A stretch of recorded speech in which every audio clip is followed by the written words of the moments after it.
Hi, I'm Sasha. I grew up with a single father, and he loved me to bits. But sometimes he was a bit over the top about his love for sports. He was my biggest fan. Go, Bolt! Go! That's my girl! Watch out, world! The next Usain Bolt is coming! Dad was a figure skater during his teen years. My mom left us when I was 2 without any reason, and ever since, he was my everything. We were so close that despite his family's effort to make him remarry, he insisted he was fine and didn't need any female help to raise me. If her real mom can't take care of her, what woman can? Though he did his best, one day it dawned on him that he had no idea how to raise a little girl. One time, we were invited to a wedding, and Dad bought matching male suits for us to twin in. Look, Sasha, we're going to twin in this. But Dad, it makes me look like a boy. Who cares? You look good to me. At his insistence, I wore the suit to the wedding, and I was the laughing stock of the party. Oh, someone missed her calling as a boy. Will you shut it? Or what? You'll slap me? I bet you can't raise your hand in that stiff suit. I was really about to hit her, but then my dad and Aunt Vanya showed up. Okay, someone has a lot of time on her hands. Why don't you go help serve the food? But that's an order. Sasha, are you okay? Before I could speak, Aunt Vanya enveloped me in a hug. She was a policewoman, and though she was the most pushy in my dad's family about him getting married, she was the one that cared about us the most. Oh, poor you. Of course she isn't okay. If only you had a wife, she would have dressed Sasha properly for the occasion. That finally sealed the deal for Dad, and from that day, he began to date woman after woman, trying to find the one he would marry so they could better connect with and take care of me. Eventually, I got tired of all the women and told Dad, it's okay, Dad. I can take care of myself. But Sasha, you're only 8. Don't worry. That's why we have Google. And so from then on, I took charge. I would watch YouTube tutorials to cook. Hit or miss. Is there sugar in this? Yep. Sometimes I would iron his shirt. And of course, I now shopped from my own dresses. One day, we were cleaning out Dad's room together when I saw a framed picture of his younger self with a red-haired girl. Dad, who's this? Dad took the picture from me and got the saddest expression on his face. That's Harley, my former skating partner. Did something happen to her? You never told me why you quit ice skating so young. It's not something I like to talk about, Sasha. Please just drop it. I bit back my questions and focused on keeping our home together. The more I grew, the more I got better at doing things. This included my athletic skills. In fact, my life was good until one evening when I was 15, Dad made an announcement as soon as he came back from work that changed my life forever. Guess what, Sasha? I finally found her! My missing rib! My fork fell out of my hands as I flew to his side. Oh my god, Dad! Why didn't you tell me your rib was missing? Which side? How did it... No, Sasha. I mean, I've seen the woman I want to marry. The woman that will be your new mom. Oh, I thought we abandoned the babysitter project years back. I don't need any woman to take care of me. I'm a big girl now. I know, but it's not just about a woman to take care of you now, Sasha. I'm in love with her, and I want her by my side. It would make me happier. Looking at Dad then, I could see the lovesick expression those in movies wore that made me want to puke. And though I felt a bit jealous that I wasn't the center of Dad's attention anymore, I knew I couldn't be selfish. Well, if she makes you happy, then I welcome her with all my heart. Sasha, you're the best daughter in the world. Dad's raw excitement made me eager to see her. But the next day when she arrived, I almost peed myself. Her face was full of makeup, bright red lipstick, and long artificial nails that made her look like a beautiful, dangerous witch. But of course, I didn't want to judge a book by its cover, so I played nicely. Sasha, meet Eva, the woman I told you about. Eva, meet Sasha, my darling, sweet daughter, a blessing from above. I was bright red, mostly from embarrassment at Dad's flattering words, but Eva didn't look happy at all. Hello, daddies. Everything. Your dad always talks about you. Hello, Eva. Welcome to our home. Okay, I have to meet a client right now. Sasha, be a dear and show Eva around, okay? Sure. Dad leaned in and pecked Eva on the cheek, and when he leaned in to peck me too, Eva suddenly threw an arm around me. I can't wait for you and I to bond. Dad left, and I took Sasha to the guest room. Dad and her weren't married yet, so she was still officially just a guest. Here's your room. It's nice. There's yours. I pointed over to mine, and in a flash, Eva was in my room with her luggages and unpacking. Oh, this room of yours is much more lovely and spacious. Let's room together.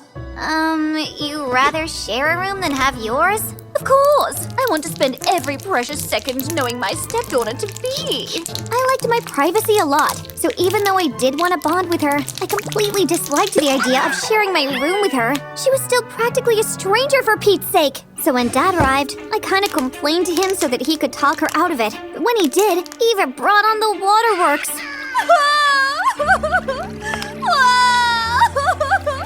I was just trying to be a good stepmom! At the sight of her tears, Dad turned 180 degrees on me. Oh, Sasha, you promised to welcome her with all your heart. But Dad! Look, your room is big enough for 2 people, but if you don't want to share, you can take the one we prepared for her instead. I was so mad at Dad for the unfair judgment, but just so I won't appear like the bad guy, I let her have her way. And it was the worst night ever. Eva took up all the bed space, shoving me into a corner where I fell off several times. I was forced to spend the rest of the night in the guest room. Soon, it became obvious that Eva didn't like me. She kept doing things to annoy me, using my stuff without my permission, clinging to Dad whenever he was around so I wouldn't even have a chance to talk to him. But Dad was so head over heels, I didn't know how to prove to him that Eva was a bit troublesome. One time, I had some of my friends over for a movie. We were in the middle of watching it when Eva strolled in dressed in yoga pants and switched the channel. Eva, we were just watching a movie. And I want to watch a free yoga class. Yoga? Who does yoga in the evening? Me! Seeing that Eva was out to quarrel, my friends left and I was so enraged. Eva, what is wrong with you? I try to be good and polite, but you're really pushing it. Oh, I'm only just getting started, honey. Her response pushed me off the edge. Thanks for the heads up. Now I just have to make sure you won't ever become Dad's wife. Good luck with that. That was how Operation Get Eva Out started. First, I had to get evidence to show Dad that Eva was far from the angel he thought he had found. So when she left for a stroll with Dad one weekend, I snuck into the room she snatched from me to find something that could implicate her. But instead, I found something that confused me.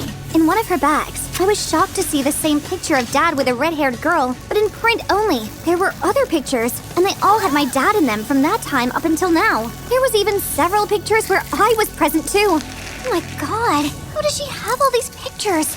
At the sound of Eva and Dad returning, I rushed out of the room before I could get caught. I couldn't tell what Eva's possession of all those pictures meant. Maybe she was a crazy fan of Dad? Perhaps a stalker? Neither sounded good. The next evening, I decided to show Dad the pictures and see if he could make sense of them. But before I could knock, Dad came out grinning like he won the lottery. Sasha, just who I wanted to see. Guess what? There's a national racing competition coming up, and your school just informed me that they would like you to represent them. Yeah! Best news ever! The winner is getting a scholarship through any university of her choice, and a huge cash prize. I know you're going to break a leg. Break a leg indeed. Let me see that. Ha! National Olympics! There's no way a newbie like you is going to win. Sasha is a really good athlete. She can win. Even if I don't win, it's just a big opportunity to do what I love on a national scale. Winning is just an extra. Really? We'll see. I really meant what I said then, but it didn't stop me from working hard for the competition. Eva would always come around to watch me, and I just ignored her. Even the pictures I wanted to show Dad took a back seat in the meantime. As a morale boost, Dad ordered me a beautiful pair of trainers, and I was surprised to see them in Eva's hands just a day to the competition. Hey, what are you doing with my shoes? Oh, I just cleaned them for you. They're new. They don't need cleaning. I think I owe you an apology for how I've been treating you. Please forgive me. My jaw dropped when she went down on her knees. That's okay. Please get up now. We'll be besties from now on. Sounds great. Though I said that, I was still suspicious of the sudden change. So when she left, I quickly peeked inside the shoes to see if she had somehow put any booby trap inside to ruin my day tomorrow. But it was all clear. Had she really turned a new leaf? The next day, Dad and Eva accompanied me to the competition arena, and I changed into the sports gear. My shoes felt strange as I walked, but I chalked it up to being paranoid since I saw Eva with them. I should have paid more attention though, because the second the whistle blew and we took off, I had barely taken a step forward when I slipped and fell smack to the ground. Dad, Eva, and many others were around me in seconds, but I could barely talk with the pain in my ankle. Her ankle might be fractured. She needs to go to the hospital now. They helped me up, and with one look at Eva's smirking face, I knew she had done something. Oh, There's no way she can run now. Of course, let's just take her to the hospital. Wait! I raised my foot and looked at the sole of my shoes. And just as suspected, I saw that all the grooves had been sanded off. It hadn't occurred to me to check the sole yesterday. Now it was so smooth, there couldn't be any friction between it and the ground. That's why I fell. Whoa! What kind of person made these terrible shoes? I'm going to sue the company! I knew exactly why my shoes were that way, but I bit my tongue for the meantime. Leaving the competition meant Eva had won, and I wouldn't give her that satisfaction. So I pulled off my shoes, and everyone watched in shock as I walked back to the line. Sasha, what are you doing? You're limping. Without looking back, I took off running. Well, more like limping. The stadium went quiet as they watched me, and when the other athletes began to cross the finish line while I kept going, they went wild cheering for me. Can you believe it? Sasha Chin, our youngest competitor, continues barefoot despite her injury. This is record-breaking. Of course, I didn't win. In fact, I came in last place. But that day, I was hailed an inspiration to all for not giving up till the finish line, and that alone made me so happy. Bitterness was written all over Eva's face when I finally met up with them. Honey, that was so reckless of you, but oh my god, you're so awesome! Thanks, Dad. Now, Eva, what moved you to eliminate the grooves in my shoes? And don't try to deny it. I have a live picture of how those shoes were before you ruined it. That was a lie, but I just had to make Eva confess. What? Eva, you did what? Oh, stop flapping your mouth like a dumb fish. You go on and on about your perfect daughter who is great at sports. How dare you after you ruined my own career? 26 years ago, if only you paid attention and caught me, I wouldn't be limping. Wait, you're Harley? Dad and I watched in horror as Eva pulled off her wig, revealing bright red hair like the girl in the picture from Dad's ice skating days. Correct. All this has been a well-staged arrangement to get back at you for ruining my life, for failing to catch me. While she was ranting, I noticed Aunt Vanya come up behind her, holding a recorder and asking me to be quiet. I had invited her to the competition, and though she was late, I couldn't think of any better timing. But that wasn't my fault. You were so desperate to win, you insisted on that risky stunt. Whatever. I just hope your daughter's limp is permanent. If that's so, then forget her showy display today. Her career would be over, like mine was. I wonder what the police would say about everything you just confessed to. I don't see anyone calling the police. Your word against mine, honey. Eva turned white when she saw my aunt waiting for her with a glare and holding up a recorder. Your confession is on record. You're under arrest, ma'am. While Eva was arrested, I finally let Dad take me to the hospital so my ankle could be checked. I had just suffered a minor sprain and would be fine in days. Better yet, though I came in last place, everyone at the stadium had voted for me to return for the next round in a few weeks if the doctor gave me the clear.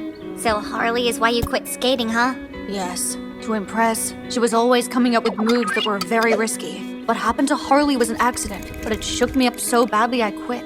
I'm so sorry I didn't tell you or listen to you. It's okay, Dad. You were in love. Guess that's what they mean when they say love is blind, right? That's the last woman for me, Sasha. Oh, come on, Dad, don't worry. You'll still find her one day. The woman that will be your missing rib, and maybe your left kidney too. I've missed you, honey. You're the greatest love of all. With my consent, Dad dropped the charges against Eva, aka Harley, so she could go her way in peace. And we went back to the good old days of just the two of us. I learned the importance of not keeping secrets in the family, and I hope one day to inspire more young people to never give up doing what they love, even when there are obstacles.